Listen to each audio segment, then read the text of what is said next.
എത്ര നാളായി ഈ മഴയത്തെ മരത്തിൻ്റെ വീട്ടിൽ അങ്ങനെ ഇരിക്കുന്നു? എൻ്റെ വീട്ടിലേക്ക് വാ ദേവ. സായി, നമ്മുടെ വീട്ടിൽ വന്ന് അനുഗ്രഹിക്കൂ. ഈ മഴ എനിക്ക് ഉപദ്രവം ചെയ്യില്ല. ഞാൻ പറയുന്നത് കേട്ട് നിങ്ങളെല്ലാവരും പോകൂ. അങ്ങേക്കൊട്ടും ആവശ്യം ഉണ്ടാവില്ല. ഞങ്ങൾക്ക് വേണ്ടി ഒന്ന് വന്നൂടെ ബാവ? വരില്ലെന്ന് പറയല്ലേ ബാവ? ഞങ്ങൾക്ക് വേണ്ടി വരൂ ബാവ. അല്ലാ മാലിക്.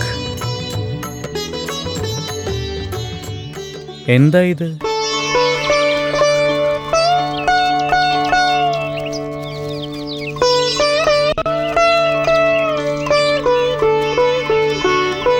നിങ്ങളുടെ കാഴ്ചയിൽ ഇതൊരു പഴഞ്ചൻ മസ്ജിദാണ്.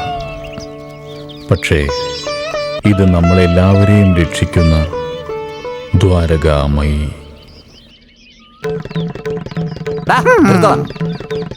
ഇതെന്തോ വലിയ ഗായത്രി മന്ത്രം ചൊല്ലുന്ന പോലെ ചെവി പറയണോ? ആ ഫക്കീറിനെ പറ്റി നമ്മൾ എന്തു പറഞ്ഞാലും ഞാൻ മാത്രമല്ല, ഈ നാട് മുഴുവൻ അറിയണം.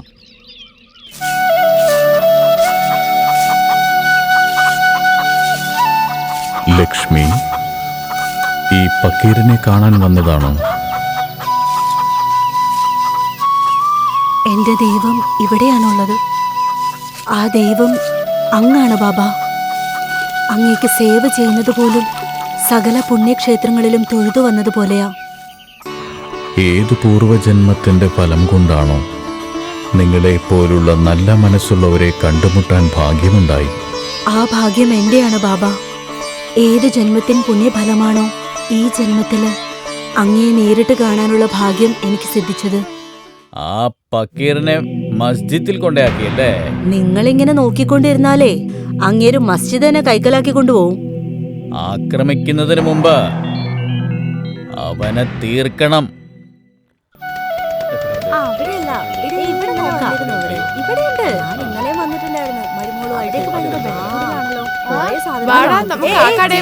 ശരിയെന്നാ നമുക്ക് ആ കടയിൽ പോവാം.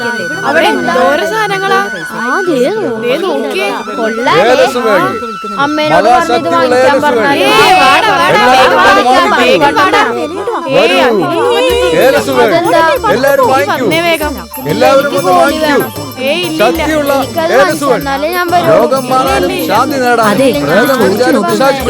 വയറുവേദന ഉണ്ടെങ്കിലും കാലുവേദന ഉണ്ടെങ്കിലും ആർക്കാണെങ്കിലും ശരി, ഇത് കെട്ടിക്കഴിഞ്ഞാ നിങ്ങളുടെ എല്ലാ പ്രശ്നങ്ങളും മാറും. ബെല്ലോ അമീർ ഹാജ. ഏലസ് കെട്ടിക്കോ, സുന്ദരിയാവും. അബുഭായി ലേലോ കമ്പോളി ഏലസുകൾ. വരൂ. ഇത് കെട്ടിക്കഴിഞ്ഞാൽ ഞാൻ വണ്ണം വയ്ക്കൂ. വണ്ണം വയ്ക്കുന്നത് മാത്രമല്ല, എന്നെ പോലെ ബലവാനും ആവാം. ഈ ഏലസ് കെട്ടിക്കഴിഞ്ഞാൽ എന്റെ വയറുവേദന മാറും. വയറുവേദന മാറുന്നത് മാത്രമല്ല, ഇനി ജന്മത്തിൽ നിനക്ക് വയറുവേദന വരികയേ ഇല്ല. ലേലോ, മേടിച്ചോ. ആയേ ബായി കമ്പോളി ഏലസുകൾ, ഫലസിദ്ധിയുള്ള ഏലസുകൾ. വരൂ അനിയ, വരൂ. കമ്പോളി ഏലസുകൾ, മഹാശക്തിയുള്ള ഏലസുകൾ. കുറച്ച് എണ്ണ വേണം. നമസ്കാരം ബാബ. ബായി വരൂ, ബായി വരൂ. കമ്പോളി ഏലസുകൾ, മഹാശക്തിയുള്ള ഏലസുകൾ. പാലേ കരേക. വരൂ ബായി വരൂ. ലേലോ ഏലസ് അനിയ, ഏലസ്. ബായി, ഞങ്ങൾക്ക് കുറെ നാളായിട്ട് കുട്ടികളില്ല. ഈ ഏലസ് കെട്ടിക്കഴിഞ്ഞാൽ ഞങ്ങൾക്ക് കുഞ്ഞുങ്ങളുണ്ടാവോ? ഒന്നും രണ്ടും അല്ല, വീട് നിറച്ചു കുട്ടികളുണ്ടാവും. ഇതാ ഈ ഏലസ് വാങ്ങിച്ചോളൂ, സന്താന ഭാഗ്യം നേടൂ. വാങ്ങിച്ചോളൂ. ആയേ ബായി ആയേ ഏലസുകൾ.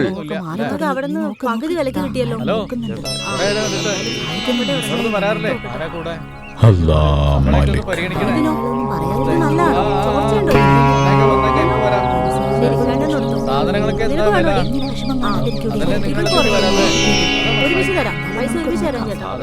ഏലസ് അനിയ, ഏലസ്.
വാമൻ താത്തിയ. ബാബസ്വാമി, അകത്തേക്ക് വരൂ ബാബസ്വാമി. ഈ പാവപ്പെട്ടവനോട് കരുണാണിക്കാൻ വന്നതാണോ ബാബസ്വാമി? എനിക്ക് 2 കുടങ്ങൾ വേണം. അതിനെന്താ ബാബസ്വാമി, കൊണ്ടുപോയിക്കോളൂ.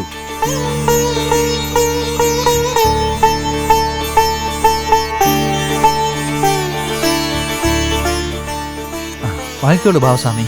ശുദ്ധമായ മൺകുടങ്ങൾ, നന്നായി ചുട്ടെടുത്ത കുടങ്ങളാ. താത്തിയ, എനിക്കാവശ്യം ചുട്ട കുടങ്ങളല്ല, പിന്നെ ചുടാതെ വെച്ചിരിക്കുന്ന 2 നനവുള്ള കുടങ്ങൾ വേണം. അതെന്തിനാ ബാബയ്യ? ചുട്ടെടുക്കാത്ത കുടങ്ങൾ എന്തിനുപകരിക്കും? വെള്ളം ഒഴിച്ച ഉടനെ അത് ഉടഞ്ഞു പോകില്ലേ? ഞാൻ ചോദിച്ചു, നിങ്ങൾക്ക് തരാൻ പറ്റുമെങ്കിൽ തരൂ, ഇല്ലെങ്കിൽ നിങ്ങളുടെ ഇഷ്ടം പോലെ. ബാബസ്വാമി, എന്താ ബാബസ്വാമി ഇത്? ഞാൻ തരില്ലെന്ന് പറഞ്ഞോ? ഏത് കുടം വേണമെങ്കിലും നിങ്ങൾ എടുത്തുകൊണ്ട് പോയിക്കോളൂ. വരൂ.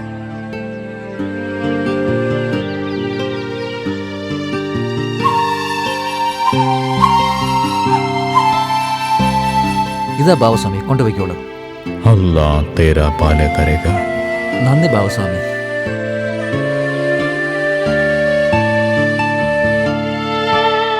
രാവിലെ കൈനീട്ടം പോലും കിട്ടാതെ, ഒരു കലം പോലും വിൽക്കാതെ നമ്മൾ കരഞ്ഞോണ്ടിരുന്നപ്പോ ഇതെന്ത് പണിയാ? എടേ, പാവൻ 2 ചുടാത്ത കുടങ്ങൾ ചോദിച്ചു, കൊടുത്തു. അതുകൊണ്ട് നമ്മളങ്ങ് മുടിഞ്ഞു പോവോ? പക്ഷെ എന്താ, കഷ്ടപ്പെട്ടുണ്ടാക്കിയ കുടങ്ങളാ. വേണമെങ്കിൽ ആ കുടങ്ങൾക്ക് ആവശ്യമുള്ള മണ്ണ് ഞാൻ ചവിട്ടിക്കൊള്ളാം. പക്ഷെ ഒരു കാര്യം എനിക്ക് മനസ്സിലായില്ല, ഈ ചുടാത്ത കുടങ്ങൾ കൊണ്ടുപോയിട്ട് എന്ത് ചെയ്യാനാന്ന്? വാമൻ താത്തിയ, ആ മഹാപ്രഭു, ഒരിക്കലും വരാത്ത അങ്ങ് പെട്ടെന്ന് വന്നിരിക്കുന്നു. ഒന്നുമില്ല വാമൻ, എനിക്ക് ഒരു 100 കലം ഉടനെ വീട്ടിലേക്ക് അയക്കണം. 100 കുടങ്ങളോ? എന്തിനാ അങ്ങുന്നേ? എന്ത് പറയാനാ വാമൻ, ഓരോ രൂപ മാറ്റിവെച്ച് വീട് കിട്ടുന്നതിന് പകരം ഈ മൺകലങ്ങൾക്ക് വേണ്ടി പൈസ കളയുക. എൻ്റെ ഭാര്യ വേനൽക്കാലത്തെ വീടിനൊരു കലം കൊടുക്കാന്ന് ഭഗവാന് വഴിപാട് നേർന്നു. അവളുടെ പ്രാർത്ഥന കൊണ്ട് എൻ്റെ പൈസ തീർന്നു പോകുന്നത്. ഇത് വെച്ചോ. ആദ്യം 100 കലം വീട്ടിലേക്ക് അയക്ക്, ബാക്കി അവിടെ വരുമ്പോ തരാം. അങ്ങനെ ആയിക്കോട്ടെ.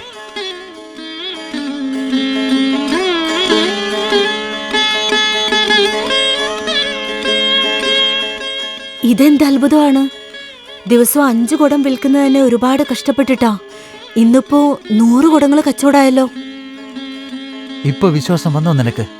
ആ സായിബാബ നമ്മുടെ അടുത്തുനിന്ന് 2 ചുടാത്ത കുടങ്ങൾ വാങ്ങിയിട്ട് 100 ചുട്ട കുടങ്ങൾ വിൽക്കാൻ അനുഗ്രഹം തന്നു. ദൈവം എന്നാൽ അദ്ദേഹമാണടി. സത്യമാണ്, അറിയാതെ പറഞ്ഞു പോയതാ. സായിബാബ സാധാരണ പക്കീറല്ല, നമുക്ക് ഭഗവാനെ പോലെയാ.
സായി തന്ന മരുന്നുകളെല്ലാം കഴിച്ചിട്ട് എൻ്റെ അസുഖങ്ങളെല്ലാം സുഖപ്പെട്ടു.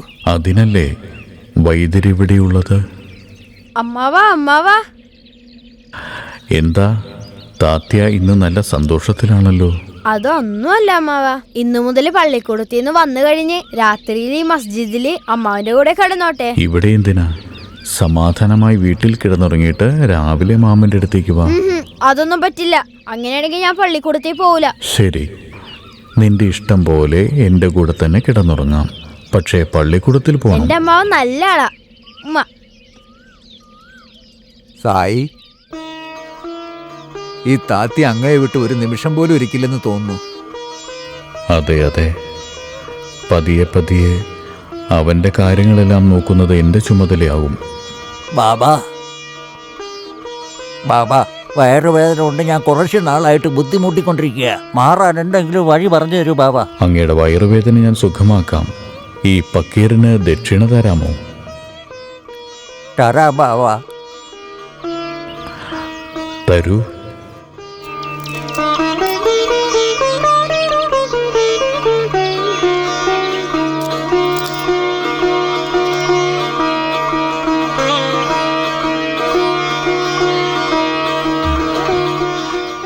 എന്നെ വിശ്വസിച്ച് വീട്ടിലേക്ക് പോകൂ. നാളെ ഈ സമയം വേദന മാറിക്കൊള്ളും. മരുന്നൊന്നും തരാതെ വയറുവേദന എങ്ങനെ കുറയും ബാബാ? വേദന മാറ്റാനല്ലേ ഞാൻ അങ്ങയോട് ദക്ഷിണ ചോദിച്ചു വാങ്ങിയത്. അങ്ങ് പൊയ്ക്കോളൂ, വയറുവേദന താനേ മാറിക്കൊള്ളും. ബാബാ, പോയിട്ട് വരൂ.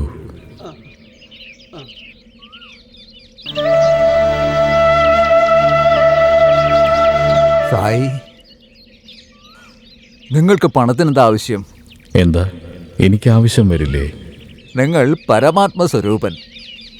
ആ വിശ്വാസമുണ്ടായിരുന്നെങ്കിൽ ഈ ചോദ്യത്തിൻ്റെ ആവശ്യം വരില്ലായിരുന്നു. എൻ്റെ അറിവില്ലായ്മ പൊറുക്കണം സ്വാമി. ഈ ദക്ഷിണ എനിക്ക് വേണ്ടിയല്ല. പാവം ആ വയറുവേദന കൊണ്ട് കഷ്ടപ്പെട്ടുകൊണ്ടിരിക്കുന്ന വിധിയെ ഈ ദക്ഷിണയുടെ രൂപത്തിൽ ഞാൻ വാങ്ങിയതാണ്.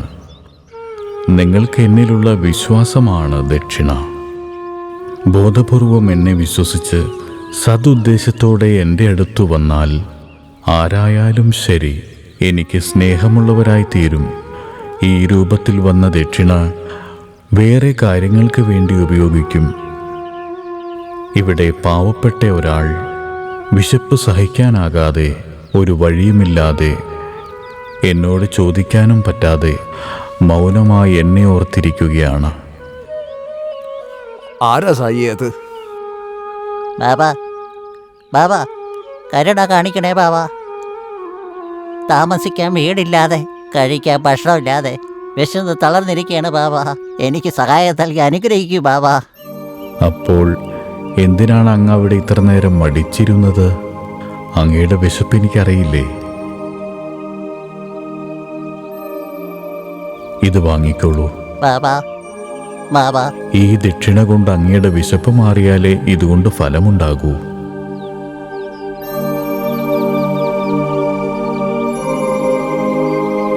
സായി, നിങ്ങൾ ഒരു സർവജ്ഞാനിയാണ്. സാധാരണ മനുഷ്യരൂപമെടുത്ത ഒരു യോഗിവര്യനാണ്.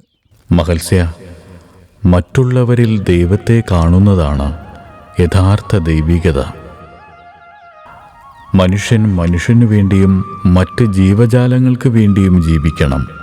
അപ്പോഴാണ് മനുഷ്യൻ ചെയ്യുന്ന ഭൂതയജ്ഞമാകുന്നത്. സൃഷ്ടിയിലെ എല്ലാ ജീവജാലങ്ങളും ദൈവത്തിൻ്റെ പ്രതിബിംബങ്ങളാണ്. അതേത് ജീവജാലത്തിന് കഷ്ടതയുണ്ടായാലും ദൈവം സഹിക്കില്ല. എല്ലാവരുടെ ഉള്ളിലും ദൈവിക അവബോധമുണ്ട്. ആ സത്യം തിരിച്ചറിഞ്ഞുകൊണ്ട് ജീവിതം അനുഭവിക്കണം.